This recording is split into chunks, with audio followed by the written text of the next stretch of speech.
Olá, estudantes! Tudo bem? Sejam bem-vindos. Arrasta a poltrona ou a sua cadeira, se acomode no seu cantinho preferido, que vai começar a sua aula de História. Eu sou Gabriel Jesus, professor de História, e essa aula é para o 7º ano dos anos finais. Na aula de hoje, vamos conhecer o papel social da burguesia nos Estados modernos absolutistas. Mas antes, vou passar algumas informações para vocês, estudantes e professores, se organizarem. Essa aula é para as turmas dos 7º anos dos anos finais. E hoje trabalharemos com a seguinte habilidade: descrever os processos de formação e consolidação das monarquias e suas principais características com vistas à compreensão das razões da centralização política. E tem como objetivo conhecer o papel social da burguesia nos estados modernos absolutistas, compreendendo as razões da centralização política. Que tal começar a aula registrando a sua presença? Aponte o celular para esse QR Code que aparece na sua TV, para eu saber que você participou da nossa aula. Sua interação é muito importante. Combinado? Então, estudantes, hoje o nosso ponto de partida será essa imagem dos burgueses no final da Idade Média. Podemos observar pessoas bem vestidas, detentoras de capital, recursos financeiros. Nessa aula, falaremos sobre a importância histórica da burguesia. Falando do desenvolvimento dessa classe, a gente precisa voltar um pouco no tempo, ou seja, lá para a Idade Média. Entre o século V e o século X foi o período do auge da Idade Média. O auge da Idade Média, também conhecido como a Alta Idade Média. Essa é a época do feudalismo. O sistema feudal era formado por um senhor e os camponeses em status de servidão. Nesse período, a sociedade era dividida em 3 grupos: os que oram, a igreja, os que fazem as guerras, os nobres, e os que trabalhavam, povo ou servo. Essa era a organização social da época. Sendo assim, aqueles que vão se tornar a burguesia eram os servos, do povão. Aqui nós podemos ver nessa imagem como era organizado. Então a gente consegue ver aqui no meio, no centro, o nobre. Nós conseguimos ver os soldados que faziam a guarda dele. Aqui podemos ver o clero, que era aqueles que oravam. E aqui ao redor a gente consegue ver as pessoas, que era o povo ali da sociedade, pessoas comuns.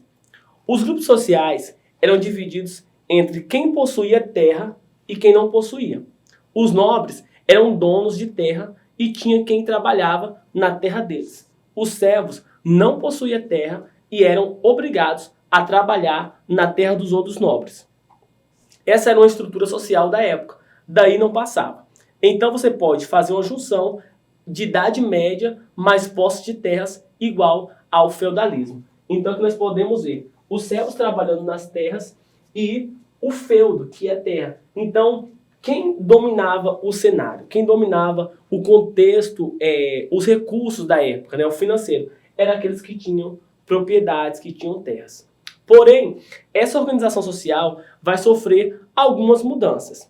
Precisamente no final do século X, próximo do ano 1000, acontece uma revolução na história. Nós chamamos de Revolução Agrícola Medieval. O que foi isso, professor? Uma enorme melhorias de técnicas agrícolas, ou seja, novas técnicas. Novas técnicas para quê? Para o plantio. A produção da época era agrícola. Como nós podemos ver nessa imagem, todo o recurso, todo o contexto, ele girava em torno da produção. Então vai acontecer aqui o quê? Uma revolução agrícola, com novas técnicas de plantio, com novas formas de trabalho. Nesse período, surgiram novos modelos, novos métodos para se produzir.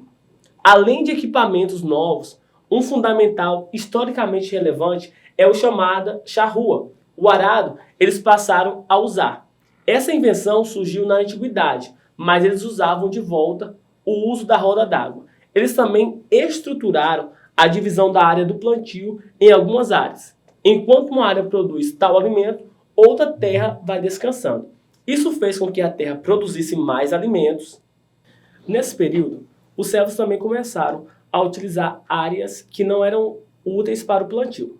Estavam abandonadas, tipo florestas, pântanos, e começaram a drenar pântano e cortar florestas. ou seja, plantavam e colhiam ali. Portanto, começou a surgir novas áreas que não eram utilizadas, que agora seriam utilizadas por servos. Portanto, servos começaram a adquirir terras. O resultado de tudo isso foi um aumento da produção.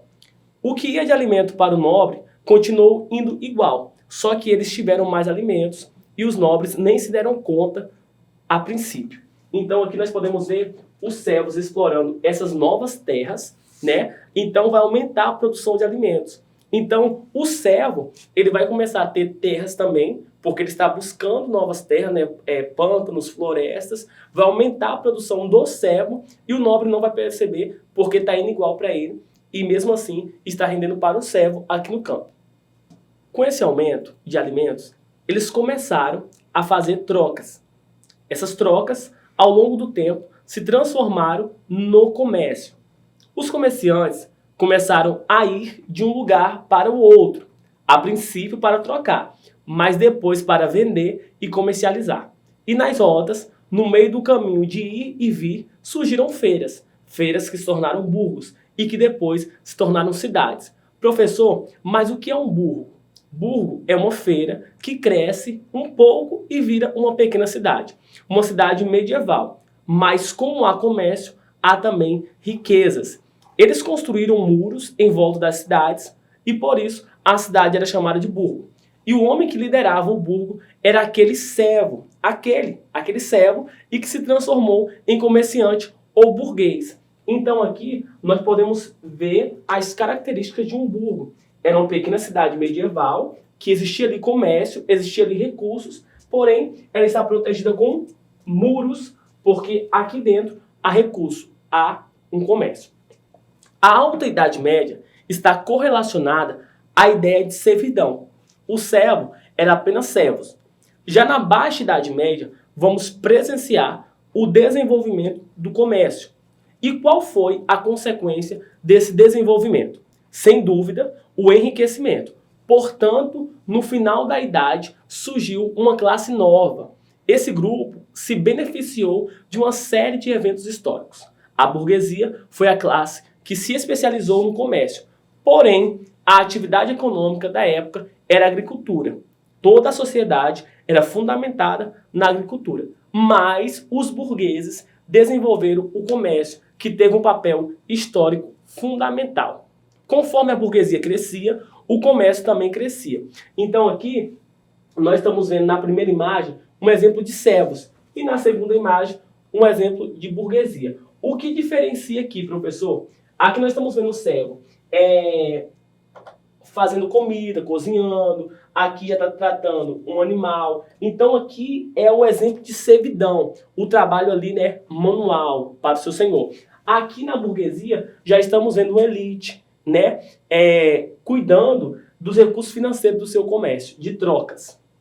A partir do século XVI e XVII, os burgueses começam a expandir seu comércio. Com isso, eles investiram recursos em senhores feudais que os apoiavam.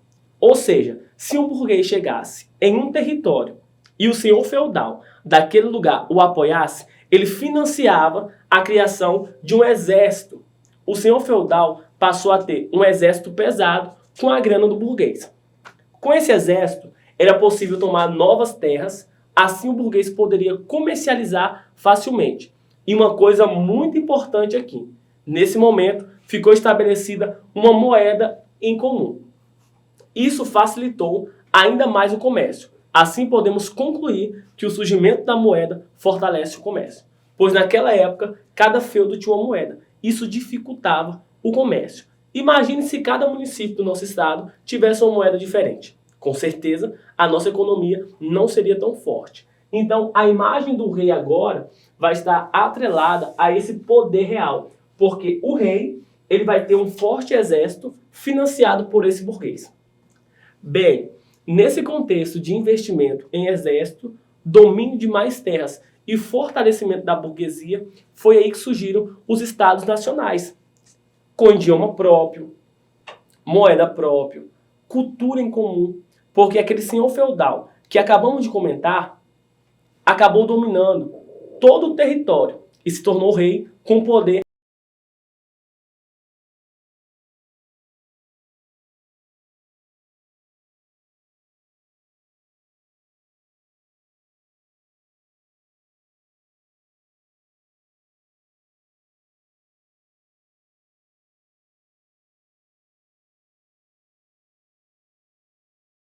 governo próprio. Então, isso vai se tornar o quê? O Estado Nacional. Um povo em comum, com uma cultura em comum, um território próprio, uma moeda própria. Eles vão falar a mesma língua. Uma vez que o senhor feudal se tornou rei, com poder absoluto, ele vai centralizar cada vez mais a economia nele. Centralizar aqui traz a ideia de ser o centro de tudo, ter o domínio geral de todos os recursos. E isso automaticamente quebrou a política de favores entre o rei e a burguesia. O burguês que tinha seu crescimento econômico e que estava cada vez mais rico, buscou uma política favorável ao seu interesse. Os burgueses, então, incitaram revoltas populares da massa, com a finalidade de tirar do poder o rei, que era amparado pela igreja.